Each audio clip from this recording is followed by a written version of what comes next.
धुंधकारी का प्रेतत्व वर्णन और गोकर्ण के अनुग्रह से उद्धार। सनकादिकों ने कहा, हे नारद जी, पिता के चले जाने पर धुंधकारी पूर्ण स्वतंत्र हो गया। एक दिन उसने अपनी माँ को खूब पीटा और कहा कि बतला गड़ा हुआ धन कहाँ है। धुंधली ने उसी दिन रात में कुएं में कूदकर आत्महत्या कर ली। घर की यह स्थिति देखकर गोकर्ण से रहा नहीं गया, वह तीर्थाटन को चले गए। धुंधकारी वेश्याओं के जाल में फंस गया था। वेश्याएं जब उससे धन मांगती थी तब वह स्थान स्थान से चोरी करके धन लाता और उन्हें देता था। अतः मैं वेश्याओं ने यह सोचा कि यह बात किसी न किसी दिन खुले बिना रहेगी नहीं। जब यह बात खुल ही जाएगी तो राजा हमारे सारे धन को चोरी का समझकर छीन लेगा। अतः एक दिन वेश्या ने रात में धुंधकारी को, जब वह सोया हुआ था, तो गला दबाकर मार डाला और वे वेश्याएं किसी दूसरे नगर में चली गई। उधर तीर्थाटन में गोकर्ण को जब यह धुंधकारी के मारे जाने का समाचार मिला तो वह अपने नगर में लौट आया। जब वह अपने घर में रात में सोया था तो धुंधकारी प्रेत बनकर गोकर्ण के सामने प्रकट हुआ। गोकर्ण के पूछने पर उसने रो रो कर अपनी दुर्गति कही और प्रार्थना किया कि हे भाई, मेरा किसी प्रकार उद्धार करो।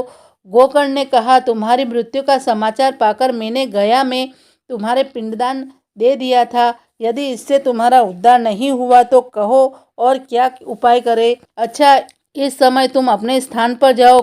कल मैं इस पर विचार कर तुम्हारे उद्धार का कोई यत्न करूँगा। दूसरे दिन प्रातःकाल होने पर गोकर्ण ने सारा वृत्तांत अपने नगरवासियों से कहा और पूछा कि इसके उद्धार का कौन सा उपाय करूँ। सबसे निश्चय किया था इसका उपाय सूर्य भगवान का आह्वान कर उनको पूछा जाए। महाज्ञानी गोकर्ण के आवाहन पर सूर्य भगवान को आने में देर न लगी और आकाशवाणी हुई कि श्रीमद्भगवत की कथा सप्ताह भर करो तो धुंधकारी प्रेतत्व से मुक्त हो जाएगा।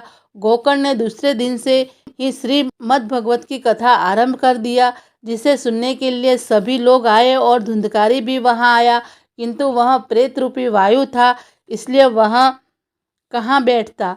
यह यज्ञ मंडल में गड़े हुए बांस के सबसे नीचे के पोर में जा बैठा और संध्या समय तक यज्ञ स्थगित होता, तब तक उस बांस की एक गांठ तड़ाक से फूट जाती थी और इसी क्रम से 7 दिन चलता रहा। अंतिम दिन जब सप्ताह यज्ञ का विसर्जन हुआ तो धुंधकारी प्रेत योनि से मुक्त होकर अपने भाई गोकर्ण के सामने आकर उनसे प्रार्थना करने लगा। उसी समय स्वर्ग से सजा हुआ एक विमान उतरा, जिस पर धुंधकारी को बैठा लिया गया। गोकर्ण ने कहा कि हे देवदूतों, कथा तो बहुत से लोगों ने सुना है, किंतु फल धुंधकारी को ही क्यों मिल रहा है। विष्णु के पार्षदों ने कहा, इसका एक कारण है। यद्यपि कथा का श्रवण बहुतों ने किया, किंतु मन एकाग्र सभी ने नहीं किया है। इसके अतिरिक्त धुंधकारी ने सप्ताह भर निर्जल व्रत किया है, अन्यों ने भोजन किया है, अतएव फल में भेद है। ऐसा कहकर विष्णु के पार्षद धुंधकारी को लेकर गोलोक चले गए। दूसरे वर्ष सावन के महीने में गोकर्ण ने श्रीमद्भगवत की कथा का सप्ताह फिर आरंभ किया।